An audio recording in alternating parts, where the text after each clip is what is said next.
Dear children, accountancy classിലേക്ക് ഏവർക്കും ഹൃദ്യമായ സ്വാഗതം. ഇന്നത്തെ ക്ലാസ്സിൽ നമ്മുടെ SCERT ടെക്സ്റ്റിലെ പേജ് നമ്പർ 359 ഇല്ലസ്ട്രേഷൻ 8 ചെയ്യുന്നത് എങ്ങനെയാണെന്ന് നോക്കാം. From the following balances, prepare a trading and profit and loss account and balance sheet for the year ended 31st March 2011. താഴെ കുറെ അക്കൗണ്ടുകളുടെ ബാലൻസ് ആണ് തന്നിരിക്കുന്നത്. ഈ ബാലൻസിൽ നിന്നും trading and profit and loss അക്കൗണ്ടും ബാലൻസ് ഷീറ്റും തയ്യാറാക്കാനാണ് നമ്മോട് ആവശ്യപ്പെട്ടിരിക്കുന്നത്. ആദ്യം നമുക്ക് ഈ അക്കൗണ്ട് ബാലൻസുകളെല്ലാം വായിച്ച് അത് ട്രേഡിംഗ് അക്കൗണ്ടിലേക്കാണോ പ്രോഫിറ്റ് ആൻഡ് ലോസ് അക്കൗണ്ടിലേക്കാണോ ബാലൻസ് ഷീറ്റിലേക്കാണോ പോകേണ്ടതെന്നൊന്ന് നോട്ട് ചെയ്യാം. ക്യാരേജ് ഓൺ ഗുഡ്സ് പർച്ചേസ്ഡ് ഏത് അക്കൗണ്ടിലാണ് എഴുതേണ്ടത്? ഇതൊരു ഡയറക്റ്റ് എക്സ്പെൻസ് ആണ്. അതുകൊണ്ട് ഇത് ട്രേഡിംഗ് അക്കൗണ്ടിന്റെ ഡെബിറ്റ് സൈഡിലാണ് എഴുതേണ്ടത്. എങ്ങനെയാണ് ഇത് മനസ്സിലായത്? ക്യാരേജ് ഓൺ ഗുഡ്സ് പർച്ചേസ്ഡ് ആണ് അല്ലേ? അതായത് നമ്മുടെ ബിസിനസ് സ്ഥാപനത്തിലേക്ക് റോ മെറ്റീരിയൽസോ അല്ലെങ്കിൽ മറ്റ് ഫിനിഷ്ഡ് ഗുഡ്സോ ഒക്കെ കൊണ്ടുവരുന്നതുമായിട്ട് ബന്ധപ്പെട്ട് വാങ്ങിച്ചതുമായിട്ട് ബന്ധപ്പെട്ട് കൊടുത്തിട്ടുള്ള വണ്ടിക്കൂലിയാണ്. അതെന്ന് പറയുന്നത് ബിഫോർ സെയിൽസിനും മുമ്പുള്ള, അതായത് സെയിൽസിന് മുൻപുള്ള എക്സ്പെൻസ് ആണല്ലോ അല്ലേ? അതെന്ന് പറയുന്നത് ഡയറക്റ്റ് എക്സ്പെൻസ് ആണ്. അത് ട്രേഡിംഗ് അക്കൗണ്ടിൽ ഡെബിറ്റ് ചെയ്യുകയാണ് ചെയ്യേണ്ടത്. Next, carriage on goods sold. കണ്ടോ, ഇവിടെ എന്താണ്? സാധനങ്ങൾ വിറ്റു അല്ലേ? വിറ്റ സാധനങ്ങൾ കസ്റ്റമർക്ക് വീട്ടിൽ എത്തിച്ചു കൊടുക്കുന്നതിനോ ഒക്കെ വേണ്ടിയിട്ട് മുടക്കിയിട്ടുള്ള വണ്ടിക്കൂലിയാണ്. അപ്പം അതെന്ന് പറയുന്നത് ആഫ്റ്റർ സെയിൽസ് വരുന്ന എക്സ്പെൻസ് ആണ് അല്ലേ? അതായത് സാധനങ്ങൾ ഉൽപ്പാദിപ്പിച്ച് സെയിൽസിന് റെഡി ആക്കുന്നത് വരെയുള്ള എക്സ്പെൻസുകളാണ് ഡയറക്റ്റ് എക്സ്പെൻസ് ആയിട്ട് ട്രീറ്റ് ചെയ്ത് ട്രേഡിംഗ് അക്കൗണ്ടിൽ ഡെബിറ്റ് ചെയ്യേണ്ടത് നമുക്കറിയാം. അപ്പം ഇതെന്ന് പറയുന്നത് ഗുഡ്സ് വിറ്റ ശേഷം അത് കസ്റ്റമർക്ക് എത്തിച്ചു കൊടുക്കുന്നതിനൊക്കെ മുടക്കിയിട്ടുള്ള വണ്ടിക്കൂലിയാണ്. അതെന്ന് പറയുന്നത് ഇൻഡയറക്റ്റ് എക്സ്പെൻസ് ആണ്. അത് പ്രോഫിറ്റ് ആൻഡ് ലോസ് അക്കൗണ്ടിലാണ് ഡെബിറ്റ് ചെയ്യേണ്ടത്. അപ്പം ഇങ്ങനെ രണ്ടും തന്നിട്ടുണ്ടെങ്കിൽ മാറിപ്പോകരുത്. Next, manufacturing expense. Goods produce ചെയ്യുന്നതിന് അല്ലെങ്കിൽ മാനുഫാക്ചറിങ്ങിന് വന്നിട്ടുള്ള എക്സ്പെൻസുകളാണ്. അതെന്ന് പറയുന്നത് ഡയറക്റ്റ് എക്സ്പെൻസ് ആണ്, ട്രേഡിംഗ് അക്കൗണ്ടിൽ ഡെബിറ്റ് ചെയ്യേണ്ടതാണ്. അഡ്വർടൈസ്മെൻറ്റ്, നമുക്കറിയാം സെയിൽസ് ഒക്കെ പ്രൊമോട്ട് ചെയ്യണമെങ്കിൽ അഡ്വർടൈസ്മെൻ്റ് ഒക്കെ കൊടുക്കണം. അപ്പം അതിന് മുടക്കിയിട്ടുള്ള തുക പ്രോഫിറ്റ് ആൻഡ് ലോസ് അക്കൗണ്ടിൽ ഡെബിറ്റ് ചെയ്യണം, ഇൻഡയറക്റ്റ് എക്സ്പെൻസ് ആണ്. Next, excise duty. നമ്മൾ അധികം ചെയ്യാത്ത ഒരു ഐറ്റമാണ്. അത് ഒന്ന് നോട്ട് ചെയ്ത് വെക്കുക. പിന്നീട് റിവിഷൻ്റെ ടൈമിലൊക്കെ നമുക്ക് അപ്പോഴതൊന്ന് ശ്രദ്ധിക്കാൻ പറ്റും. അപ്പോൾ നമ്മൾ എക്സാമിനേഷൻ മറന്നു പോകാതിരിക്കും. അപ്പോൾ ഇവിടെ ഈ എക്സൈസ് ഡ്യൂട്ടി എന്ന് പറയുന്നത് പ്രൊഡ്യൂസ് ചെയ്ത ഗുഡ്സിൻ്റെ വിൽപ്പനയുമായിട്ട് ബന്ധപ്പെട്ട് നൽകുന്ന ഒരു ഡ്യൂട്ടിയാണ്. അതെന്ന് പറയുന്നത് ഇൻഡയറക്റ്റ് എക്സ്പെൻസ് ആയിട്ട് ട്രീറ്റ് ചെയ്ത് പ്രോഫിറ്റ് ആൻഡ് ലോസ് അക്കൗണ്ടിൽ ഡെബിറ്റ് ചെയ്യുകയാണ് ചെയ്യേണ്ടത്. അപ്പോൾ ഇവിടെ കുറിച്ച് വെച്ചിട്ടുണ്ട്, നോക്കാം. Excise duties payable on sale of goods produce hence charged only in the profit and loss account. Excise duty sale of ഗുഡ്സുമായിട്ട് ബന്ധപ്പെട്ടാണ് കൊടുക്കുന്നത്. അതുകൊണ്ട് അത് പ്രോഫിറ്റ് ആൻഡ് ലോസ് അക്കൗണ്ടിൽ ചാർജ് ചെയ്യേണ്ടതുണ്ട്. Next, factory lighting. ഫാക്ടറി എന്ന വേർഡ് കൂടെ ഉണ്ട്, നമുക്കറിയാവുന്നത്. അതൊരു ഡയറക്റ്റ് എക്സ്പെൻസ് ആണ് അല്ലേ? ഫാക്ടറി ലൈറ്റിംഗ് ട്രേഡിംഗ് അക്കൗണ്ടിൽ ഡെബിറ്റ് ചെയ്യേണ്ടതാണ്. ഡെറ്റേഴ്സ് എന്ന് പറഞ്ഞാൽ ആരാ? സൺഡ്രി ഡെറ്റേഴ്സ് ആണ്. അതായത് ബിസിനസ്സിലേക്ക് പണം തരാനുള്ളവരാണല്ലോ അവർ. നമ്മുടെ ബിസിനസ്സിൽ നിന്ന് കടത്തിൽ സാധനങ്ങൾ വാങ്ങിച്ചുകൊണ്ട് പോയിട്ടുള്ളവരാണ് അവർ. നമുക്ക് പൈസ തരാനുള്ളവരാണ്. അതെന്ന് പറയുന്നത് ബിസിനസ്സിൻ്റെ അസറ്റാണ്. ബാലൻസ് ഷീറ്റിൽ അസറ്റ് സൈഡിലാണ് എഴുതുന്നത്. നേരെ മറിച്ച് ക്രെഡിറ്റേഴ്സ് എന്ന് പറഞ്ഞാലോ ബിസിനസ് പണം നൽകാനുള്ളവരാണ് അല്ലേ? അതെന്ന് പറയുന്നത് ബിസിനസ്സിൻ്റെ ബാധ്യതയാണ്. അപ്പം ബാലൻസ് ഷീറ്റിൽ ലയബിലിറ്റി സൈഡിലാണ് രേഖപ്പെടുത്തേണ്ടത്. ഡോക്ക് ആൻഡ് ക്ലിയറിംഗ് ചാർജസ് നേരത്തെ നമ്മൾ പഠിച്ചിട്ടുണ്ട്. ഇതൊരു ഡയറക്റ്റ് എക്സ്പെൻസ് ആണ്. ട്രേഡിംഗ് അക്കൗണ്ടിൻ്റെ ഡെബിറ്റ് സൈഡിലാണ് എഴുതേണ്ടത്. പോസ്റ്റേജ് ആൻഡ് ടെലിഗ്രാം ഇതെന്ന് പറയുന്നത് ഒരു ഇൻഡയറക്റ്റ് എക്സ്പെൻസ് ആണ്. പ്രോഫിറ്റ് ആൻഡ് ലോസ് അക്കൗണ്ടിൻ്റെ ഡെബിറ്റ് സൈഡിലാണ് എഴുതേണ്ടത്. Next, fire insurance premium. എന്തുവാ ഫയർ ഇൻഷുറൻസ് പ്രീമിയം എന്ന് പറഞ്ഞാൽ? അതായത് നമുക്ക് ഷോപ്പാണെങ്കിൽ ആ ഷോപ്പിന് നമ്മൾ ഫയർ ഇൻഷുറൻസ് എടുത്തിട്ടുണ്ട്. അതായത് നമ്മുടെ ഷോപ്പ് തീപിടുത്തം മൂലമൊക്കെ കത്തി നശിച്ചാൽ നമുക്ക് നഷ്ടപരിഹാരം കിട്ടണം. അപ്പോൾ ആ എടുത്തിരിക്കുന്ന ഇൻഷുറൻസിൻ്റെ പ്രീമിയം അടച്ചിരിക്കുന്നതാണ്. അപ്പോൾ അതെന്ന് പറയുന്നതും ഒരു ഇൻഡയറക്റ്റ് എക്സ്പെൻസ് ആണ്. അത് എന്ത് ചെയ്യണം? പ്രോഫിറ്റ് ആൻഡ് ലോസ് അക്കൗണ്ടിൽ ഡെബിറ്റ് ചെയ്യണം കേട്ടോ. ശ്രദ്ധിച്ചോളണം, ഫയർ ഇൻഷുറൻസ് ആണോ ലൈഫ് ഇൻഷുറൻസ് ആണോ എന്ന്. അപ്പോൾ ഫയർ ഇൻഷുറൻസ് ആണെങ്കിലാണ് പ്രോഫിറ്റ് ആൻഡ് ലോസ് അക്കൗണ്ടിൽ ഡെബിറ്റ് ചെയ്യുള്ളൂ. ലൈഫ് ഇൻഷുറൻസ് ആണെങ്കിൽ അത് പ്രോഫിറ്റ് ആൻഡ് ലോസ് അക്കൗണ്ടിൽ ഡെബിറ്റ് ചെയ്യരുത്. അതെന്ന് പറയുന്നത് പ്രൊപ്പറേറ്റർ പേഴ്സണൽ ലൈഫിന് എടുക്കുന്ന ഇൻഷുറൻസ് ആണ് കേട്ടോ. അപ്പോൾ അത് പ്രോഫിറ്റ് ആൻഡ് ലോസ് അക്കൗണ്ടിലല്ല എഴുതേണ്ടത്. അത് ബാലൻസ് ഷീറ്റിൽ ലയബിലിറ്റി സൈഡിൽ ക്യാപിറ്റലിൽ നിന്ന് ഡ്രോയിങ്സ് ഒക്കെ വിഡ്രോ ചെയ്യുന്നില്ലേ, അതുപോലെ ലൈഫ് ഇൻഷുറൻസ് പ്രീമിയം അടയ്ക്കാൻ വേണ്ടിയിട്ട് ബിസിനസ്സിൽ നിന്ന് എടുത്ത തുകയായിട്ട് ട്രീറ്റ് ചെയ്ത് ഡ്രോയിങ്സ് ഒക്കെ ഡിഡക്റ്റ് ചെയ്യുന്നത് പോലെ ഡിഡക്റ്റ് ചെയ്യുകയാണ് ചെയ്യേണ്ടത്. ഇപ്പം നോക്കിക്കോളണം, ഫയർ ആണോ ലൈഫ് ഇൻഷുറൻസ് ആണോ എന്നുള്ളത്. ഇപ്പോൾ ഇവിടെ ഫയർ ഇൻഷുറൻസ് ആണ്. അപ്പം അതുകൊണ്ട് എന്ത് ചെയ്യണം, പ്രോഫിറ്റ് ആൻഡ് ലോസ് അക്കൗണ്ടിൻ്റെ ഡെബിറ്റ് സൈഡിലാണ് എഴുതേണ്ടത്. Next patent. പേറ്റൻറ്റ് നമുക്കറിയാം അസറ്റാണ് ബാലൻസ് ഷീറ്റിൽ. Next income tax. ഇൻകം ടാക്സും നമ്മളധികം ചെയ്യാത്തൊരു ഐറ്റമാണ്, അതവിടെ നോട്ട് ചെയ്ത് വെക്കുക. ഇൻകം ടാക്സ് എന്ന് പറയുമ്പോൾ ഒരു സോൾ പ്രൊപ്രൈറ്റർഷിപ്പ് കൺസേണിനെ സംബന്ധിച്ച് ആ സ്ഥാപനം അല്ല ഇൻകം ടാക്സ് അടയ്ക്കേണ്ട, ആ സ്ഥാപനം ഇൻകം ടാക്സ് അടയ്ക്കേണ്ട ആവശ്യമില്ല. ടാക്സ് പേ ചെയ്യേണ്ടത് ഓണറാണ്, അല്ലെങ്കിൽ ബിസിനസ്സിൻ്റെ പ്രൊപ്പറേറ്ററാണ്. അപ്പോൾ അങ്ങനെ വരുമ്പോൾ ഈ തന്നിട്ടുള്ള ഇൻകം ടാക്സ് 24,000 രൂപ ഇൻകം ടാക്സ് അടച്ചിട്ടുണ്ടെന്ന് പറഞ്ഞാൽ അത് പ്രൊപ്പറേറ്റർ അയാളുടെ പേഴ്സണൽ ഇൻകം ടാക്സിന് വേണ്ടിയിട്ട് എടുത്തിരിക്കുന്ന എമൗണ്ട് ആണ്. അതായത് ബിസിനസ്സിൽ നിന്ന് 24,000 രൂപ എടുത്തിട്ട് അയാൾ പേഴ്സണൽ ടാക്സ് അടച്ചു എന്നാണ് അതിൻ്റെ അർത്ഥം.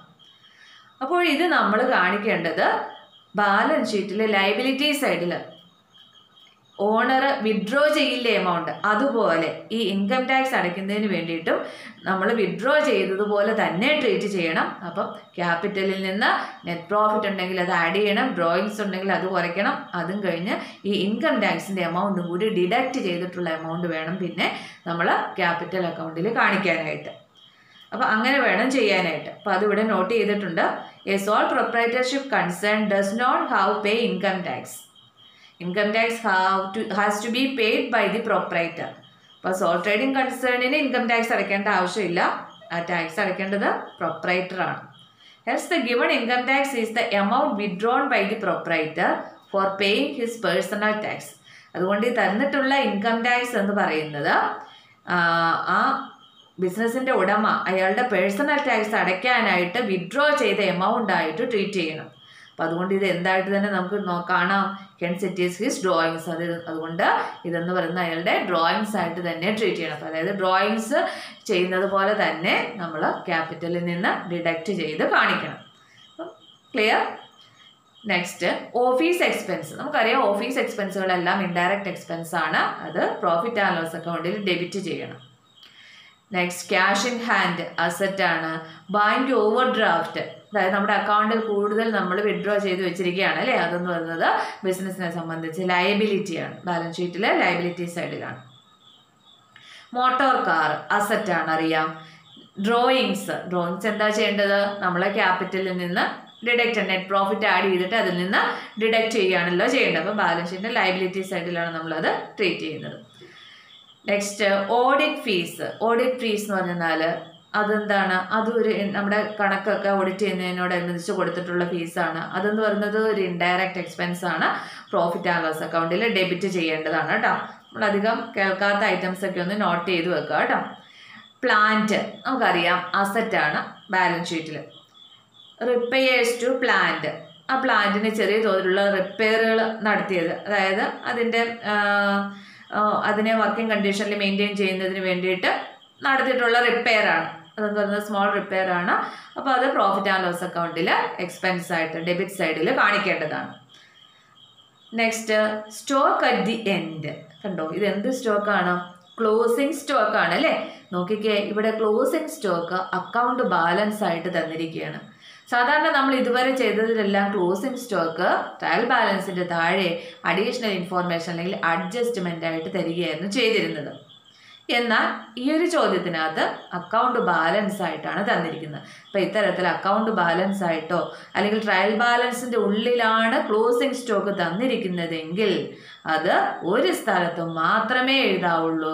ഇവിടെ അത് ബാലൻസ് ഷീറ്റിലെ അസറ്റ് സൈഡിലാണ് ഈ ക്ലോസിംഗ് സ്റ്റോക്ക് എഴുതേണ്ടത്. അവിടെ മാത്രം എഴുതിയാൽ മതി, അത് ട്രേഡിംഗ് അക്കൗണ്ടിൽ രേഖപ്പെടുത്തരുത്.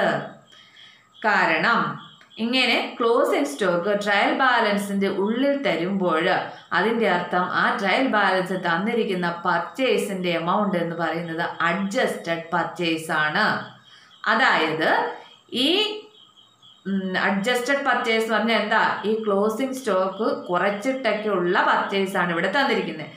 അതായത് ഇവിടെ നോക്കിക്കേ, പർച്ചേസ് ലെസ് റിട്ടേൺസ് പറഞ്ഞ് 1,60,000 ഉണ്ട്. ഇതെന്ന് പറയുന്നത് അഡ്ജസ്റ്റഡ് പർച്ചേസ് ആണ്. അതായത് പർച്ചേസസ് ലെസ് റിട്ടേൺ എന്ന് പറയുമ്പോൾ തന്നെ നെറ്റ് പർച്ചേസ് ആണ്. അപ്പം നെറ്റ് പർച്ചേസും അതിൻ്റെ കൂടെ ഓപ്പണിംഗ് സ്റ്റോക്ക് ആഡ് ചെയ്ത് ക്ലോസിംഗ് സ്റ്റോക്ക് ഡിഡക്റ്റ് ചെയ്ത ശേഷമുള്ള എമൗണ്ട് ആണ് ഈ പർച്ചേസിൽ തന്നിരിക്കുന്നത്. അതായത് ഓൾറെഡി ഈ ക്ലോസിംഗ് സ്റ്റോക്ക് ഇതിൽ നിന്ന് ഡിഡക്റ്റ് ചെയ്തിട്ടുള്ള എമൗണ്ട് ആണ്. അതുകൊണ്ടാണ് ഇനി വീണ്ടും ട്രേഡിംഗ് അക്കൗണ്ടിൻ്റെ ക്രെഡിറ്റ് സൈഡിൽ നമ്മൾ ക്ലോസിംഗ് സ്റ്റോക്ക് എഴുതണ്ട എന്ന് പറയുന്നത്. കാരണം അത് കുറച്ചിട്ടുള്ള എമൗണ്ട് ആണ് ഈ പർച്ചേസിനകത്ത് തന്നിരിക്കുന്നത്. അതാണ് അഡ്ജസ്റ്റഡ് പർച്ചേസ് എന്നതുകൊണ്ട് ഉദ്ദേശിക്കുന്നത്. അപ്പോൾ അതിൻ്റെ നോട്ട് ഇവിടെ കുറിച്ചിട്ടുണ്ട്, നോക്കുക. If closing stock is given in the trial balance, it will be written only at one place. Closing stock trial ബാലൻസിന്റെ ഉള്ളിലാണ് തന്നിരിക്കുന്നതെങ്കിൽ അത് ഒരൊറ്റ സ്ഥലത്ത് മാത്രം എഴുതിയാൽ മതി. That is the asset side of the balance sheet. Balance ഷീറ്റിന്റെ അസറ്റ് സൈഡിൽ. Because the given purchase is adjusted purchase. കാരണം എന്താ, അപ്പോൾ ആ ട്രയൽ ബാലൻസിന്റെ ഉള്ളിൽ തന്നിരിക്കുന്ന പർച്ചേസ് എന്ന് പറയുന്നത് അഡ്ജസ്റ്റഡ് പർച്ചേസ് ആയിരിക്കും. ഇനി അഡ്ജസ്റ്റഡ് പർച്ചേസ് എന്ന് പറഞ്ഞാൽ എന്താണ്, ആ എമൗണ്ടിൽ നെറ്റ് പർച്ചേസ് ആയിരിക്കും. അതായത് പർച്ചേസിൽ നിന്ന് റിട്ടേൺ കുറച്ചിട്ടുള്ള ആ എമൗണ്ട് പ്ലസ് ഓപ്പണിംഗ് സ്റ്റോക്ക് അതിൻ്റെ കൂടെ ആഡ് ചെയ്തിട്ടുണ്ടാവും. അതിൽ നിന്ന് ക്ലോസിംഗ് സ്റ്റോക്ക് ഡിഡക്റ്റിംഗ് ചെയ്തിട്ടുള്ള എമൗണ്ട് ആയിരിക്കും ഈ പർച്ചേസിൽ തന്നിരിക്കുന്നത്. മനസ്സിലായില്ലേ? നോക്കിക്കേ, ഈ ഒരു ക്വസ്റ്റിനകത്ത് ഇവിടെ എവിടെയെങ്കിലും ഓപ്പണിംഗ് സ്റ്റോക്ക് ഉണ്ടോ? ഇല്ല, ഓപ്പണിംഗ് സ്റ്റോക്ക് എന്ന് പറഞ്ഞ് തന്നിട്ടില്ല. കാരണം എന്താ, അതെല്ലാം അഡ്ജസ്റ്റ് ചെയ്തിട്ടുള്ള എമൗണ്ട് ആണ് ഈ പർച്ചേസിൽ തന്നിരിക്കുന്നത്. അതുകൊണ്ടാണ് അങ്ങനെ ഓപ്പണിംഗ് സ്റ്റോക്കും അത് ഒന്നും ഇതിൻ്റെ അകത്ത് തരാത്തത്. അപ്പം മനസ്സിലായല്ലോ. അപ്പം ക്ലോസിംഗ് സ്റ്റോക്ക് ട്രയൽ ബാലൻസിൻ്റെ ഉള്ളിലാണ് തന്നിരിക്കുന്നതെങ്കിൽ ബാലൻസ് ഷീറ്റിൻ്റെ അസറ്റ് സൈഡിൽ മാത്രം എഴുതുക. ഇനി നേരെ മറിച്ച് ഇവിടെ അഡ്ജസ്റ്റ്മെൻ്റ് ആയിട്ടാണ് തന്നിരിക്കുന്നതെങ്കിൽ ട്രേഡിംഗ് അക്കൗണ്ടിലും എഴുതണം, അത് ബാലൻസ് ഷീറ്റിൽ അസറ്റായിട്ടും കാണിക്കണം. നെക്സ്റ്റ് കണ്ടോ, പർച്ചേസസ് ലെസ് റിട്ടേൺസ് ആണ്. 1,60,000 ഉണ്ട്. അതായത് അഡ്ജസ്റ്റഡ് പർച്ചേസ് ആണ്. അപ്പോൾ എവിടെ എഴുതേണ്ടത്, ട്രേഡിംഗ് അക്കൗണ്ടിൻ്റെ ഡെബിറ്റ് സൈഡിൽ എഴുതണം. കമ്മീഷൻ ഓൺ പർച്ചേസ്, ഇവിടെ പർച്ചേസ് ചെയ്തിരിക്കുന്നത് കമ്മീഷൻ ഏജൻറ്റ് വഴിയായിരിക്കും. അപ്പോൾ അവർക്ക് കമ്മീഷൻ ആയിരിക്കും കൊടുക്കുന്നത്. അപ്പോൾ ആ കൊടുത്തിരിക്കുന്ന കമ്മീഷൻ എന്ന് പറയുന്നത് പർച്ചേസുമായിട്ട് ബന്ധപ്പെട്ട് വരുന്നതാണ്. അതെന്ന് പറയുന്നത് ട്രേഡിംഗ് അക്കൗണ്ടിൻ്റെ ഡെബിറ്റ് സൈഡിലാണ് എഴുതേണ്ടത്. ഇൻസിഡൻ്റൽ ട്രേഡ് എക്സ്പെൻസ്, അതെന്ന് പറയുന്നത് ഇൻഡയറക്റ്റ് എക്സ്പെൻസ് ആണ്. പ്രോഫിറ്റ് ആൻഡ് ലോസ് അക്കൗണ്ടിൽ ഡെബിറ്റ് ചെയ്യുകയാണ് വേണ്ടത്. ഇൻവെസ്റ്റ്മെൻറ്റ്സ്, ഇൻവെസ്റ്റ്മെൻറ്റ് എന്ന് പറഞ്ഞാൽ എന്താ, നിക്ഷേപങ്ങൾ അല്ലേ. അതായത് ബിസിനസ്സിലെ ക്യാഷ് എടുത്തിട്ട് നമ്മൾ എവിടെയെങ്കിലും ഇൻവെസ്റ്റ് ചെയ്തിട്ടുണ്ട് 30,000 രൂപ. ചിലപ്പോൾ അത് ബാങ്കിലായിരിക്കും നമ്മൾ ഇൻവെസ്റ്റ് ചെയ്തിരിക്കുന്നത്, FD ആയിട്ട്. അങ്ങനെയാണെങ്കിൽ ആ ഇൻവെസ്റ്റ്മെൻറ്റിന് നമുക്ക് ഇൻട്രസ്റ്റ് കിട്ടും അല്ലേ. അപ്പോൾ നോക്കി, അതാണ് തൊട്ട് താഴെ ഇൻട്രസ്റ്റ് ഓൺ ഇൻവെസ്റ്റ്മെൻറ്റ് എന്നും പറഞ്ഞിട്ട് 4,500 തന്നിരിക്കുന്നത്. ഇനി അല്ല ഡിബഞ്ചറിലൊക്കെയാണ് നമ്മൾ ഇൻവെസ്റ്റ് ചെയ്തിരിക്കുന്നതെങ്കിൽ നമുക്ക് ഇൻട്രസ്റ്റ് കിട്ടും. അപ്പോൾ എന്തായാലും ഈ ഇൻവെസ്റ്റ്മെൻറ്റ് എന്ന് പറയുന്നത് ബിസിനസ്സിനെ സംബന്ധിച്ച് എന്താണ്, അസറ്റാണ്. അതായത് ബിസിനസ്സിൻ്റെ ക്യാഷ് എടുത്ത് നമ്മൾ നിക്ഷേപിച്ചിരിക്കുന്നതാണ്. അതെന്ന് പറയുന്നത് നമ്മുടെ അസറ്റാണല്ലോ, ബിസിനസ്സിൻ്റെ അസറ്റാണ്. അതുകൊണ്ട് ബാലൻസ് ഷീറ്റിൻ്റെ അസറ്റ് സൈഡിൽ കാണിക്കണം. ഇനി ഇൻട്രസ്റ്റ് ഓൺ ഇൻവെസ്റ്റ്മെൻറ്റ് എന്ന് പറഞ്ഞാൽ നമ്മൾ നിക്ഷേപിച്ചിരിക്കുന്ന എമൗണ്ടിന് ഇൻട്രസ്റ്റ് കിട്ടിയിരിക്കുന്നതാണ്, ഇൻട്രസ്റ്റ് റിസീവ്ഡ് ആണ്. അതെന്ന് പറയുന്നത് ഇൻകം ആണ്. അത് പ്രോഫിറ്റ് ആൻഡ് ലോസ് അക്കൗണ്ടിൻ്റെ ക്രെഡിറ്റ് സൈഡിലാണ് രേഖപ്പെടുത്തേണ്ടത്. പ്രോഫിറ്റ് ആൻഡ് ലോസ് അക്കൗണ്ടിൻ്റെ ക്രെഡിറ്റ് സൈഡിൽ ഇൻട്രസ്റ്റ് ഓൺ ഇൻവെസ്റ്റ്മെൻറ്റ് എന്ന് പറഞ്ഞ് രേഖപ്പെടുത്തണം, ക്രെഡിറ്റ് സൈഡിൽ. നെക്സ്റ്റ് ക്യാപിറ്റൽ അറിയാം, ബാലൻസ് ഷീറ്റിൽ ലയബിലിറ്റി സൈഡിൽ സെയിൽസ് ലെസ് റിട്ടേൺ. അപ്പോൾ ഇത് നെറ്റ് സെയിൽസ് ആണ് തന്നിരിക്കുന്നത് ട്രേഡിംഗ് അക്കൗണ്ടിൽ. Next sales tax paid, sales tax കൊടുത്തിട്ടുണ്ട്. അതെന്ന് പറയുന്നത് എന്താണ്, അത് പ്രോഫിറ്റ് ആൻഡ് ലോസ് അക്കൗണ്ടിലാണ് എഴുതേണ്ടത്. സെയിൽസ് ടാക്സ് കൊടുത്തിരിക്കുന്നതാണ്, അത് ഇൻഡയറക്റ്റ് എക്സ്പെൻസ് ആയിട്ട് ട്രീറ്റ് ചെയ്ത് പ്രോഫിറ്റ് ആൻഡ് ലോസ് അക്കൗണ്ടിലാണ് എക്സ്പെൻസ് ആയിട്ട് കൊടുത്തിരിക്കുന്ന എമൗണ്ട് എഴുതുന്നത്. ഇനി ചിലപ്പം സെയിൽസ് ടാക്സ് കളക്റ്റഡ് എന്ന് കാണും. അപ്പോൾ സെയിൽസ് ടാക്സ് കളക്റ്റഡ് എന്നാണെങ്കിൽ അത് ബാലൻസ് ഷീറ്റിൽ ലയബിലിറ്റി ആയിട്ടാണ് കാണിക്കേണ്ടത്. അത് കൊടുത്തിട്ടില്ലല്ലോ, അത് കൊടുക്കാനുള്ള ബാധ്യതയായിട്ട് കാണിക്കണം. അപ്പോൾ സെയിൽസ് ടാക്സ് പെയ്ഡ് ആണ്, അപ്പോൾ കൊടുത്തു, അപ്പോൾ അത് എക്സ്പെൻസ് ആയിട്ട് ട്രീറ്റ് ചെയ്ത് പ്രോഫിറ്റ് ആൻഡ് ലോസ് അക്കൗണ്ടിൽ ഡെബിറ്റ് ചെയ്യണം. Clear? Next discount allowed. Discount allowed എന്ന് പറയുമ്പോൾ നമുക്കറിയാം ബിസിനസ്സിനെ സംബന്ധിച്ച് അതൊരു എക്സ്പെൻസ് ആണ് അല്ലേ, അല്ലെങ്കിൽ ഒരു ലോസ് ആണ്. അതായത് സൺട്രി ഡെറ്റേഴ്സിന് അവർ പൈസ തരുമ്പോൾ നമ്മൾ കിഴിവ് അനുവദിച്ചു കൊടുക്കുന്നതല്ലേ, അത് ബിസിനസ്സിനെ സംബന്ധിച്ച് അതൊരു ലോസ് അല്ലേ. അപ്പോൾ അതെന്ത് ചെയ്യണം? പ്രോഫിറ്റ് ആൻഡ് ലോസ് അക്കൗണ്ടിൻ്റെ ഡെബിറ്റ് സൈഡിലാണ് രേഖപ്പെടുത്തേണ്ടത്. Next discount on purchase. ഈ ഡിസ്കൗണ്ട് എന്ന് പറഞ്ഞാൽ ഡിസ്കൗണ്ട് റിസീവ്ഡ് ആണ്.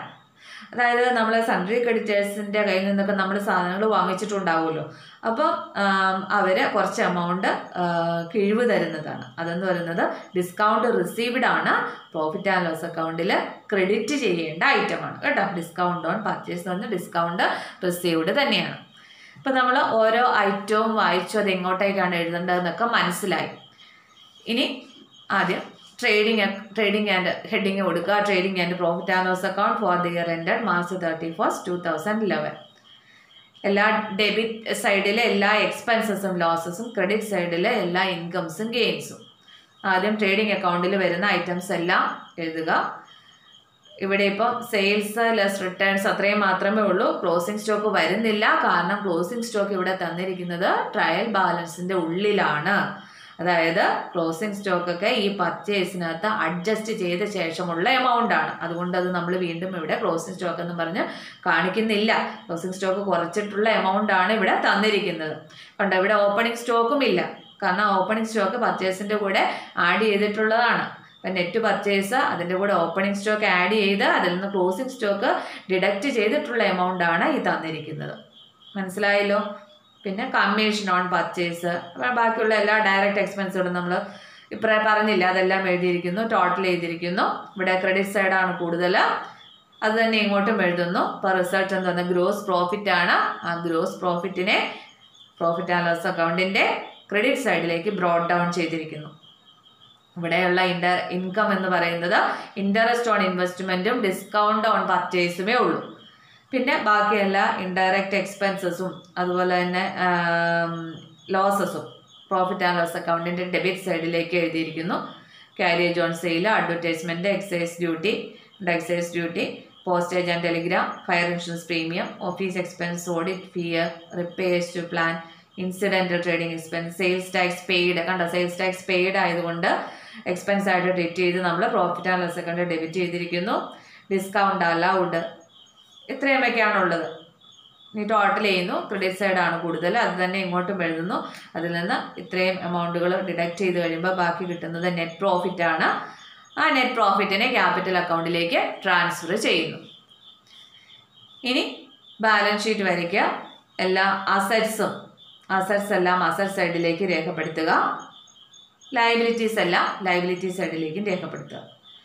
ഇവിടെ ബാങ്ക് ഓവർ ഡ്രാഫ്റ്റ് ഉണ്ട് ലയബിലിറ്റി ആയിട്ട്, അതുപോലെ തന്നെ ക്രെഡിറ്റേഴ്സ് ഉണ്ട് 61,000. പിന്നെ ക്യാപിറ്റലും അതുമായിട്ട് ബന്ധപ്പെട്ട കാര്യങ്ങളും ഒന്ന് ശ്രദ്ധിക്കുക. ക്യാപിറ്റലിൻ്റെ കൂടെ ഇവിടെ നെറ്റ് പ്രോഫിറ്റ് ആണ്. നെറ്റ് പ്രോഫിറ്റ് ആയതുകൊണ്ട് നെറ്റ് പ്രോഫിറ്റ് ആഡ് ചെയ്തിരിക്കുന്നു. അതിൽ നിന്ന് ഡ്രോയിങ്സ് ഉള്ളത് കൊണ്ട് ഡ്രോയിങ്സ് ഡിഡക്റ്റ് ചെയ്തിരിക്കുന്നു. പിന്നെ ഇൻകം ടാക്സ്, കണ്ടോ, ഇൻകം ടാക്സ് പ്രൊപ്പറേറ്റർ ആണ് അടയ്ക്കേണ്ടത്, അയാളുടെ പേഴ്സണൽ ടാക്സ് ആണ്. പേഴ്സണൽ ടാക്സ് അടയ്ക്കുന്നതിന് വേണ്ടിയിട്ട് വിഡ്രോ ചെയ്ത എമൗണ്ട് ആയിട്ട് ട്രീറ്റ് ചെയ്ത് ക്യാപിറ്റലിൽ നിന്ന് എന്ത് ചെയ്യുന്നു? ഡിഡക്റ്റ് ചെയ്തിരിക്കുന്നു. അതിനുശേഷമുള്ള എമൗണ്ട് മതി ക്യാപിറ്റലിൻ്റെ ആയിട്ട് എമൗണ്ട് കോളത്തിലേക്ക് എഴുതാനായിട്ട്. ദെൻ രണ്ട് സൈഡും ടോട്ടൽ ചെയ്യുക, ബാലൻസ് ഷീറ്റ് ടാലി ആയിരിക്കും. അപ്പം ഇങ്ങനെയാണ് ഈ ഒരു ക്വസ്റ്റ്യൻ ചെയ്യുന്നത്. അപ്പം കുറച്ചേറെ ഐറ്റംസ് ഇതിനകത്തുണ്ട്. അപ്പോൾ ഈ ഐറ്റംസ് എല്ലാം മനസ്സിലാക്കുക. കണ്ടു കഴിഞ്ഞാൽ ഇനിയും പല ക്വസ്റ്റ്യൻസ് നമ്മൾ ചെയ്യുമ്പോൾ ഈ ഐറ്റംസൊക്കെ റിപ്പീറ്റ് ചെയ്ത് വരും. അപ്പോൾ ഓർത്തിരുന്നോണം ഓരോന്നും എവിടെയാണ് രേഖപ്പെടുത്തേണ്ടതെന്ന്. അപ്പോൾ എല്ലാവർക്കും മനസ്സിലായി കാണുമെന്ന് കരുതുന്നു. ഇന്നത്തെ ക്ലാസ്സിൽ ഇത്രയും മതി. Okay, thank you.